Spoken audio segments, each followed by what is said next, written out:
So I'm delighted this morning to be with Diksesh. Diksesh, I know you're going to be presenting in May at the Wandsworth Property Network. So the title of your presentation focuses on joint ventures. Before we go into the meat of your presentation, can you just explain to the listeners a little bit about yourself and what you've been doing in property and currently this year? Yeah, so I mean, I'm a full-time property developer, and we've got three different projects of different shapes and sizes currently running. We've got a land deal going through planning, got a new build started in February, and we've got another 42 studio conversion running. Wait, And so slow down. I caught the second one, which was a new build. mm, That's actually being now developed.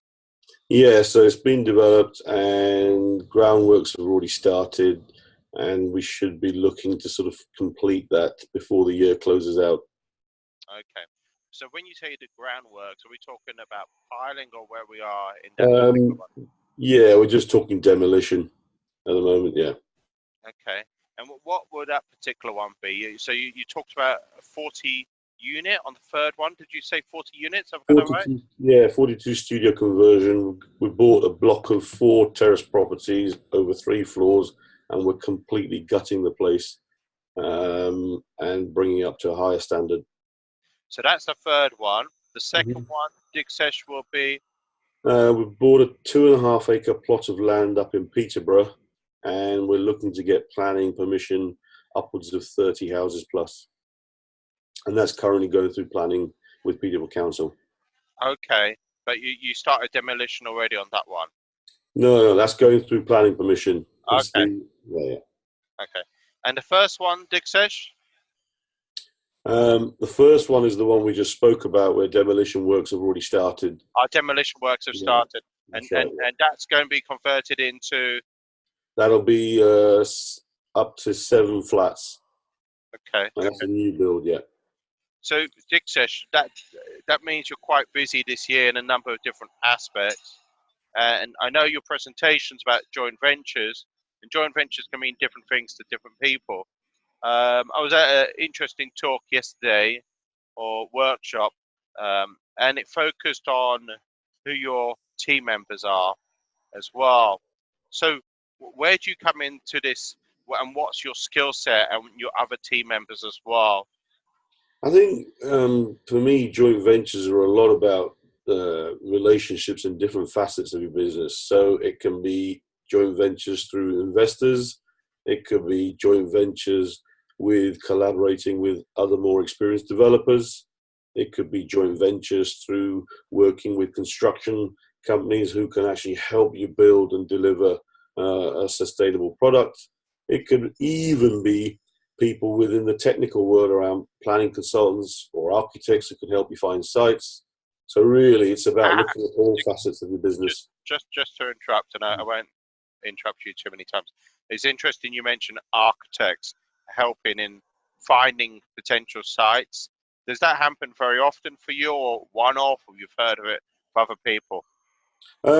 It's not happening like every day, but it does happen. Even if you get one or two sites in that way, it's still a good thing. So it's constantly just continually going to speak more of these people and build relationships with them. Mm. And who have you found it more to be, architects or planners in that sense?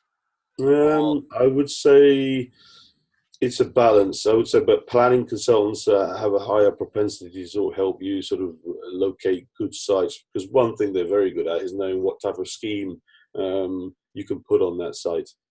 sure. So we've looked at planners, we've looked at architects, we've looked at other organizations, other professions. Sometimes people talk about accountants, believe it or not, as well, who can help in joint ventures. So just to go into a little bit more about your presentation and what will it consist of and what will be some of the takeaways. Yeah, so I'm going to talk about the secrets of successful joint venture partnerships and how to build a successful joint venture business. my business around JVs have always been about building relationships, and they center around pretty much you yourself and your own values.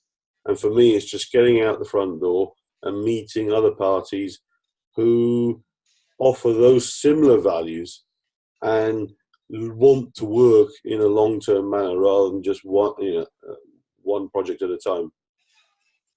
Okay, so how do you attract them into your life with Diksesh? Because obviously it's about attraction as well. Mhm. You know, and there's things which you're doing on a regular basis. Uh, you know, maybe it's listening to that speaker yesterday who was talking about, you know, an athlete or, you know, someone who's an amateur and talking about the difference between the two of them. So how do you become a professional joint venture person rather than an amateur joint venture? Where, Um, where's the levels? yeah, so the levels are, first of all, you've got to be organized with your schedule and your diary. Um, and you've consistently got to get out the front door and meet, between 8 to 10 people every week. And they could emanate from your initial friends, family circle. I also worked in investment banking for over 25 years, so I have a huge amount of contacts around there. And slowly but surely, as you go and meet more people, other things around, speaking at events like yours absolutely help as well, and that's really positive. And yeah, and we're getting through a phase now where we've got existing projects that helps as a marketing tool. That's starting to attract more people who want to have conversation with us, and it's growing strength by strength. Diksesh, you were talking about diarizing and so forth. Do you use a particular app or is it just using your phone? And Um, what apps do you use to move from the amateur status to the professional status? Or it's not really about apps, it's more about the mindset. I think first and foremost, it is about the mindset and being organised. That's key. Then second to that, I mean, we use a CRM called Podio, and that helps me to capture all the people that I'm having conversations with, and then look to be organised over the course of the next 2 to 4 weeks to line up any conversations that I want to have with people. So just to repeat, the CRM system is called how do you spell it? Podio, Podio. Okay. And that helps you track your conversations with people. You have to put the data in though at the end of the day. Is that right, Diksesh? Or someone has to do that for you if you don't do it? Yeah, what I typically will do is I'll just scan my business card and it'll get emailed to my VA who sits out in the Far East, and then they'll just punch it into the CRM and I'll see it appear over the course of the next day or so in my system. Okay. What other systems do you use, or is that the most important one for your business? For me, that's the most important one for my business, aside from the usual calendar on your iPhone popping up, where any future meets sort of appear via Podio and then they manifest themselves into your diary. Mm. But in terms of scheduling, how can people schedule meets with you? Is it just literally email, phone, or is there an app you use? Yeah, so at the moment I use either email or phone, but going forward, what I'll use is an app called Calendly, which will allow people to then be organised with me. Mm, okay. So, sorry to Dixon, just to stress this point, and I promise it won't be much longer, the interview. Um, in terms of organization, if people are going to take three things away from this interview today, what three things should they take away from you? Number one is simply just take your weekly diary, create blocks of 2 hours uh, across 7 days, and start being organized in specific chunks as to where you want to meet people. Try not to sort of hare around different parts of London. Try to center your self so that people come to you, such that you're not having to do too much travel time. That's number one. Secondly, when you are going to meets like Brendan Quinn's or John John, Corey's, sorry. for goodness sake, don't just pick up the business card and leave it on your office desk.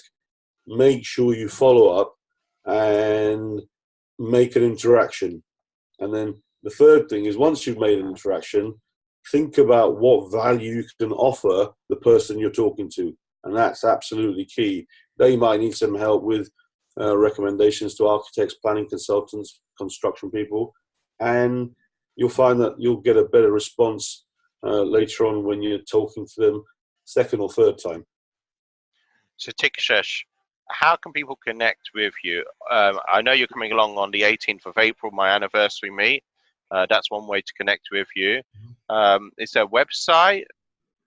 Yeah, so they can connect with me on my email address, which is diksesh@lighthousecapitalgroup.co.uk, or they can contact me via LinkedIn, Diksesh Patel, or even Facebook. And then I'm speaking at a number of events over the course of the next month, including yours next month, and that's a good way to get hold of me. Diksesh, is there someone you're particularly looking forward to hearing on the 18th of April, or you're just looking forward to the anniversary event? I quite like the way you've organised the different tables, so I think I'm looking forward to just connecting with all the, you've got quite a good bunch of people coming through, so that's positive. Okay. So what tables particularly interest you? I wouldn't mind sort of hanging around some of the bigger developers, like Thomas. I know he's going to be there, so that'll be good as well. So Thomas Nuss too. Look, I'm a very much, as Thomas would say, a micro investor in his Leicester deal compared to his other investors in that deal. I think it's about 200 million GDV Thomas has done. So really delighted that Thomas will be there that particular evening. I know Evan McDonald will be there as well. The likes of Ranjan from Baker Street Property Meet, Vanish Patel, Angela Bryan, and it goes on and on. As Evan said to me yesterday, though, it was interesting. He said there's going to be financiers there as well.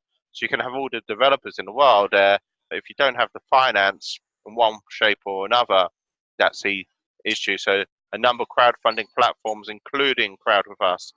Diksesh, any final words before we conclude? I definitely am keen to catch up with you, go through a longer video through Facebook Live before May, because I think we've only just covered the tip of the iceberg. And of course, on May the 16th, we can go into a lot more detail as well.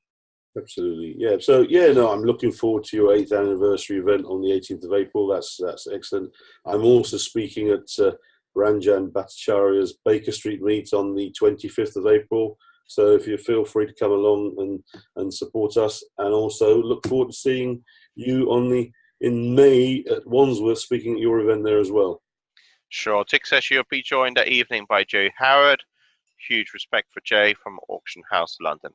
Thanks, Diksesh, and huge thanks to the listeners. So say, if you've got an interesting story, I'm happy to travel as well. I've traveled all the way to Plymouth, so it doesn't mean I'm not willing to travel. I am. Also, I'm willing to just work remotely as well. So technology is great. Thank you, Diksesh, and thank you to the listeners. Thanks, Brendan.